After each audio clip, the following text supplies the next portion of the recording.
Okay. This is something I worked up again for another event, so I've kind of modified the slides a bit. Who am I? That's who I am. A lot of people know me. I'm calling myself the search juggler these days, and I'm a OpenSearch ambassador. Quick compulsory bit of juggling. I'm going to do one every single presentation I do. Thanks to NetApp for the ducks. So why do we need fuzzy search? Well, people make mistakes. They type things wrong. They get spelling wrong. You can find these in your query logs. You can find examples. One example, nobody can spell the word niece in English. Nobody. They always spell it with the wrong I and the E swap round. You can do did you mean spelling suggestions. Did you mean this? Click on if so, or just show them those results. That's one way of doing it. But you can also correct it behind the scenes with fuzzy search. You can basically broaden the query to match things a bit like what the user typed. And it uses the Damerau-Levenshtein distance algorithm. You can look it up on the OpenSearch docs, how fuzzy search works. So let's have a go. What I did with this is I used Ivan, who are one of the sponsors here. They've got a free OpenSearch tier now. It's pretty chunky. You can even do some ML stuff on it, totally free. And I used this to start with. And I grabbed one of their demo projects, which is just a bunch of Python for doing some basic searches and indexing. But I decided to hack the data set a bit. I use a different data set. This is actually a bunch of sports products, which seem to be, it looks like some Indian guys created it. But as a Brit, I appreciate the fact most of the products seem to be about cricket. So that seems like a good set. Here's my modified bit of Python code just to index that data. Also, there's lots of data there. I just did the first 100 items just to make things a little easier for myself. And notice there's a row here I'm going to use later, description fuzzy. Just put that in the back of your mind for now.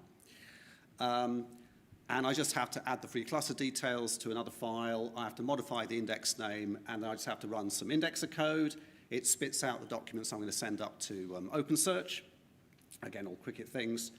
And then I can try a search from Python, the little Python search.py there as well, and I get back some products. So that all seems to be running. So we're going to jump into DevTools, which is a much more interactive way to do this kind of thing. And you just, on the Ivan console, you just click the URI and then log into OpenSearch dashboards, and up come your DevTools. So try a search. Nice match all query. And yeah, we get some stuff back. So it seems to be working, and we've got 100 results. That seems all to be fine. Let's look for a specific product. So there's a brand called Yonex. So if I look for that, I've slightly modified the query using a multi-match and a minimum should match, good starting points for a good e-commerce query. And I get 16 results back. They're all, these Yonex bags, Yonex spelt in different ways, capitalized different ways, but I'm getting what I might expect here. That's all good. However, let's say I make a typo, or I can't actually remember how this is spelt, so I'm going to type in Yanex. That's my user query. And unsurprisingly, I got no results. So what do?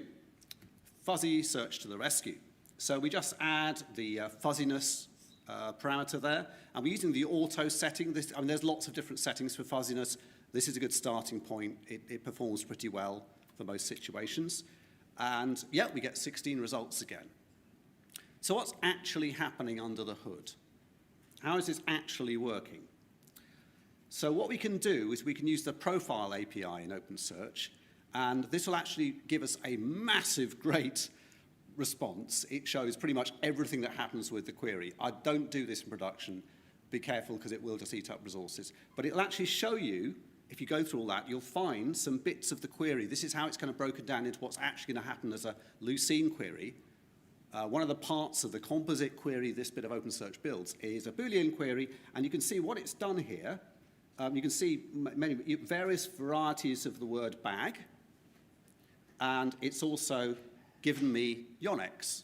So it's taken Yanex, and it's used that Levenshtein distance to give me Yonex. So that's why I get my match. Now, there's some weights here as well. If there was actually a product called Yonex something, we want that to score higher. than things called Yannick's. So there's a modifier, there's a weight there, so we only get 0.8 of the score if it matches Yannick's. That's a good thing. And same with all the various varieties of BAT. So, brilliant, we can do fuzzy search. But, and here's the fun bit, what about numbers? So we're going to look for the Master 1000. That's a type of cricket bat. And if we just search for Master 1000, we also get the Master 1500, the Master 5000, and the Master 7000. Now, in this data set, that doesn't really matter a great deal. They're all cricket bats. I think we're looking for cricket bats. That's probably fine.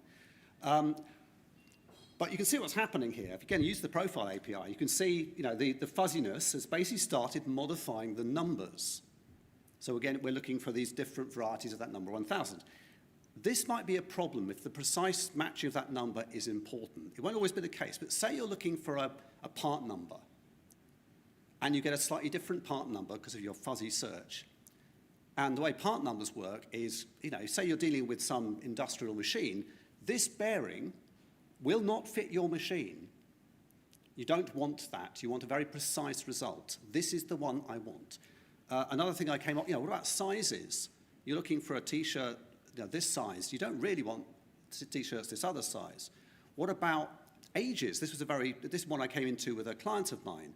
If you're looking for a 21st birthday card, you don't want results for your 31st birthday.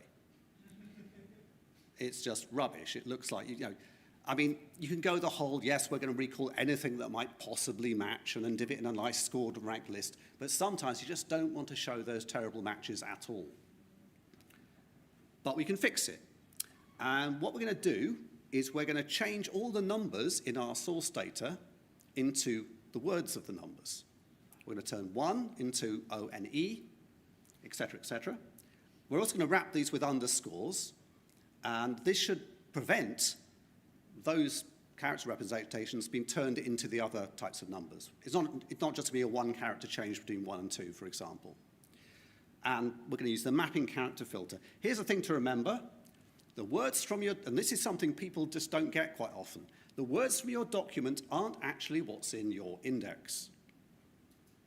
There is a process that happens to turn those into tokens in the index.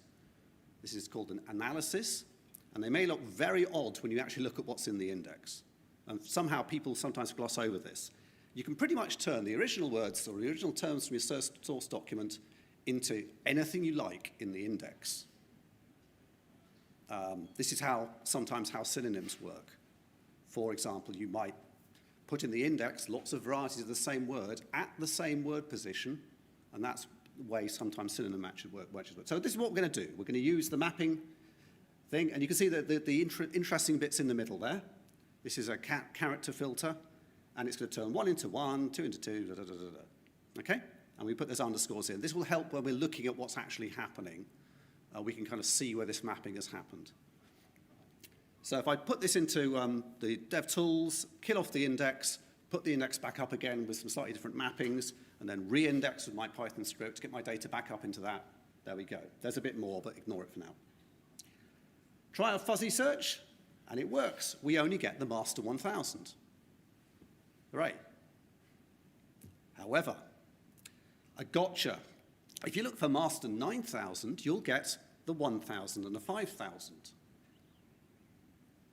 So why has that happened? Well, it turns out the words I've chosen, 9 and 1 and 9 and 5, are actually only 2 edits apart. The thing I'd forgotten is the way the fuzzy search works, it can also remove or add characters. And if you look at the rules for auto, if you've got a 6-character thing, you can have up to 2 edits. And if you look at 9, if you replace that I with an O and you take away the first N, you get 1. So basically, we've still got our fuzzy problem. We're turning one number into another. We can fix it very simply by putting another underscore in the middle of 9, which is quite neat. And you can still kind of read what it's doing. That's quite cool. So, takeaways. Your users will make typos. You've got to cope with that. Fuzzy search is one way of doing it. If you see odd side effects, do check what's actually happening with your query expansion in the profile API. Numbers sometimes matter, not all the time. Protect them with a little trick like this, and watch out for that edit distance. Fuzzy search isn't always doing what you think it's doing. I've written a blog about this. You can look at some code. You can have a go at this if you like. It's all up on my blog. And thanks go to Ivan for the free tier, which I've been having fun playing with. I want to do some more things there. They've also got free tiers for, I think, SQL, MySQL, and Valky and some other things. So I'm going to try and, you could build the whole thing for free. And I love things that are free. Thank you very much.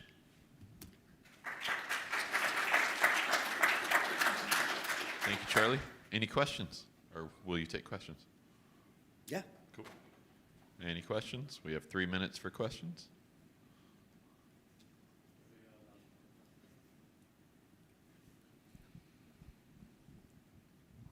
Once again, it's not a question, but more of an opinion I'm asking you. What do you think about, let's say we have the agentic search, and someone in an earlier conference also was talking about the multilingual search and how we have to do a lot of text analysis in advance in order for the multilingual search to work. So with this agentic search, for example, the agentic search in OpenSearch, for example, right? And assuming we use a smaller model, fast enough, so the latency is not a problem, or the cost is not a problem because it's locally hosted. With all this being said and done, right? What is your opinion on us still going back to the classical way of dealing with this stuff versus using the, let's say, the newer way of dealing with stuff? Or is there a possibility of using the best of both the good old days and the current? This is the whole, we're not going to need to do search anymore because AI will do it all for us argument in a nutshell, isn't it? We won't need to do any of this low-level stuff anymore. Yes, we will. For two reasons. There will always be edge cases. There'll always be weirdnesses. There'll always be things we'll have to trace and actually fix at the low level. Hopefully they'll be rarer if a lot of stuff is sorted out for us.